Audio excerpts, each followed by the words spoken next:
Allie, why do women often feel unsafe? Well, in part one, I was here in the Heritage Hall's overflow parking lot talking to young women about how they feel unsafe walking home at night in fear of being sexually assaulted. But in fact, sexual assault rarely happens in these scenarios. It most often happens in places we're familiar with. It's that time of year where pumpkins are all the rage. But what happens when your jack-o'-lantern looks more fermented than festive? Reporter Allie O'Rulian tells us what to do when spooky decoration becomes soggy decomposition. It's Halloween time, and you just brought home this year's pumpkin. You grab your knife, set down your pumpkin, and begin your masterpiece. But what happens at the end of the season when pumpkins go from this to this? Allie O'Rulian is live to give us more details. Allie, it seems like a fun event. It definitely was. Last night in the building just right behind me, over 100 students gathered to watch the BYU Republican and Democrat clubs in a debate over 3 issues affecting us today. Allie O'Rulian tells us more on how farmers balance conserving water while trying and growing their usual produce. Allie?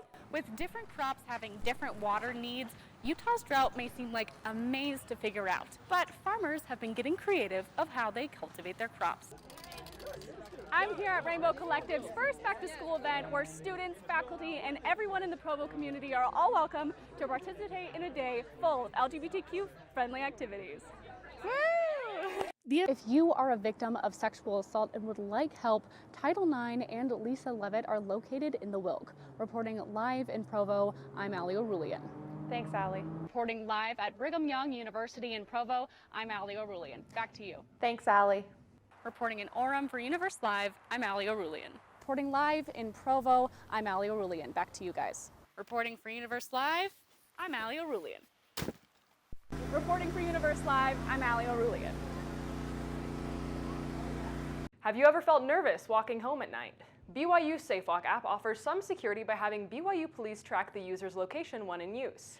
Reporter Allie O'Rulian is live to walk us through it. Allie, you tested out this app a couple of times. How did it work? Yeah, that's right, Emily. I tested out the SAFEWALK app 3 different times, specifically the feature where if you stop, BYU police will contact you after 10 to 20 minutes, according to BYU police, to check and make sure you're okay. The results were, well, more mixed than I expected. 3 days, 3 locations, and 3 vastly different results. I tested BYU's SAFEWALK app to see how long it takes for BYU police to contact you once you stop moving. I walked, stopped, and waited. Almost 14 minutes. And waited. Of 38 minutes. For an hour. An hour. With no response. After waiting for so long, I called them. And an hour and 10 minutes into waiting and about 10 minutes into my call, I got a text. About an hour 10 in. So I tried it out again to see if my first time was a fluke. It's day 2 testing out the SAFEWALK app. This time we're south of campus at BYU, and we won't be using my phone. Christine Kim joined me on the walk to see if different users got different results. This time took 38 minutes. Less time than the first test, but still a while to be standing at one place at night. So I tested it out one more time. It's my 3rd and last day testing out the SAFEWALK app, but this time I'm doing it in the morning instead of the last 2 times at night, as if I'm going for, as you can tell, a morning run. And this test was the most surprising. Oh, wow. It only took 15 minutes total for my SAFEWALK session and less than a minute waiting to be contacted. But why were the results so different? You were okay with it? I met up with BYU's head of security to find out. It's not an exact science. It's hard to be an exact science, you know. Time of day, location, user error, and security awareness all factors in. When the app detects a difference in speed or direction of the walk, an alert pops up to security. My first walk gave security 7 alerts, the second walk gave 1, and the third gave 3. Overall, SAFEWALK offers some safety to users, knowing that BYU police will know exactly where you are. But security uses personal judgment to decide whether or not to contact the user. And in my case, it's anyone's guess when they'll contact you. In part 3 of this series on safety, I'll be talking about where sexual assault actually happens most often, and it's not necessarily on your walk home. Reporting live in Provo for Universe Live, I'm Allie O'Rulian. Thanks, Allie. The tango, the cha-cha, and the waltz all pale in comparison to the waggle dance done by honeybees.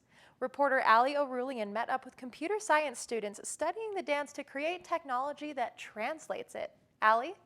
I'm here at the Life Science Greenhouse to watch bees put on the performance of a lifetime, the waggle dance. But in order to get up close and personal with these striped fuzzy friends, I need to put on a little bit of protection. Honeybees. Yep. One of the most intelligent and important animals in our ecosystem. But unknown to many, bees like to boogie. They perform something called the waggle dance. All it takes is a few simple steps. It waggles back and forth on what's called the waggle run. This central part's like a line. And then they'll return back to the beginning of that line, waggle again, they'll return back, waggle again, and they'll keep doing this over and over and over. But the dance isn't all style and no substance. These bees are telling us where they're pollinating. If worker bees find a great food source, they tell others its distance and direction from the hive through the waggle dance.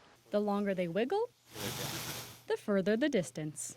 The angle they perform the dance relative to where the hive faces the sun is the direction to go. Two right next to each other. Griffin Holt, the student research leader of the project, started learning about bees as a hobby. But with the help of his advisor, Sean Warnick, that interest bloomed into an information systems research project. We are building a translation device. A waggle dance translator, so that people can view live video of hives while a computer monitor tracks and measures their movements in real time. Not only could it be used in educational exhibits, it could help farmers understand which produce the bees are paying the most attention to.